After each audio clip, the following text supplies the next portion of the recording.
also would have been here, but he's also crazy busy, so unfortunately couldn't be here.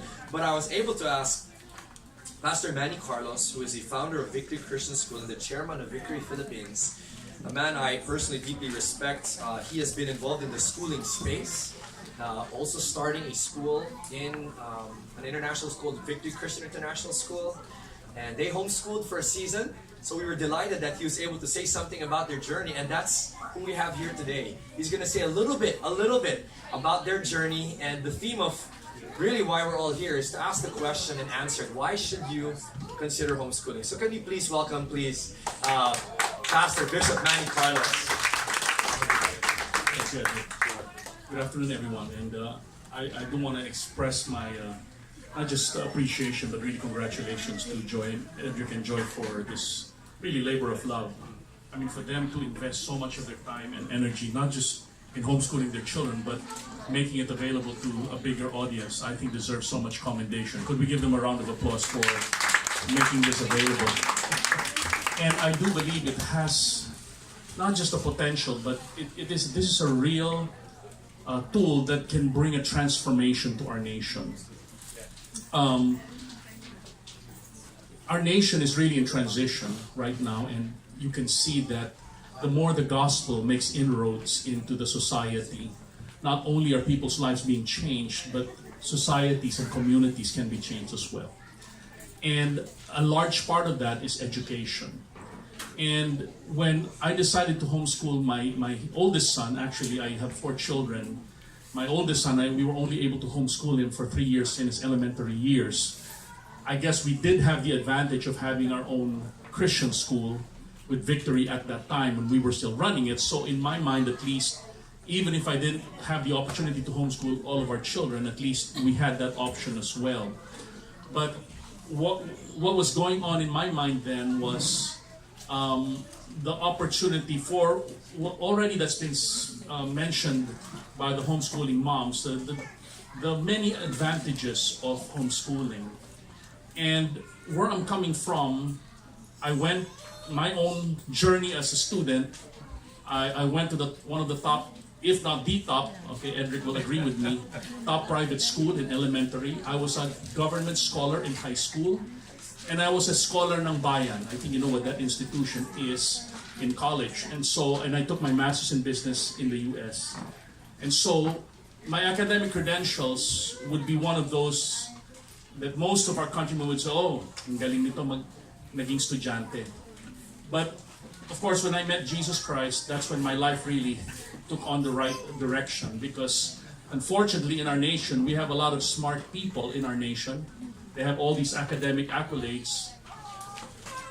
But if I could just be blunt, there's also some of the most corrupt leaders we have.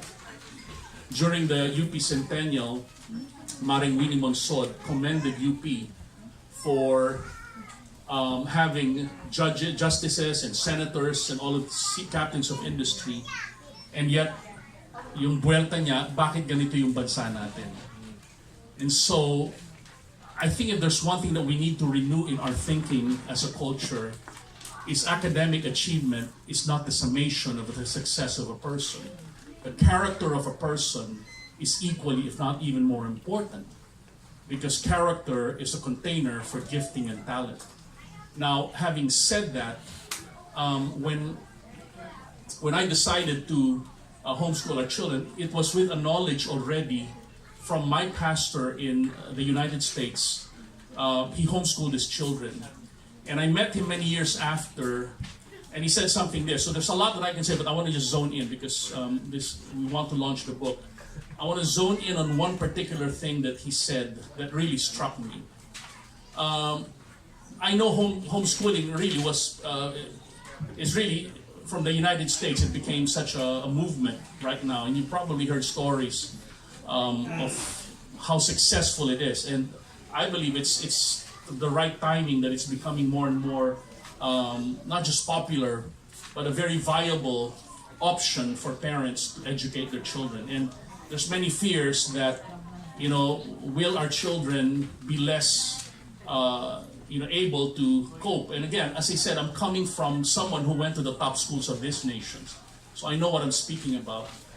And my pastor said this, you know, in America, education, if you remember Little House on the Prairie, some of those of you remember those one school houses. They were their children were of different ages and they were there together. I'm going to make a point here. And then he said something happened, you know, because of industrialization from an agricultural society, and this is true for Western nations pretty much, from agricultural societies where children grew up being apprenticing with their parents, and that's the way they learned school, isn't it? They were just growing up doing the work with their parents, and that's how they passed on the trade. But when industrialization came, not everybody had to be in the farms, and so they started bringing the children to schools.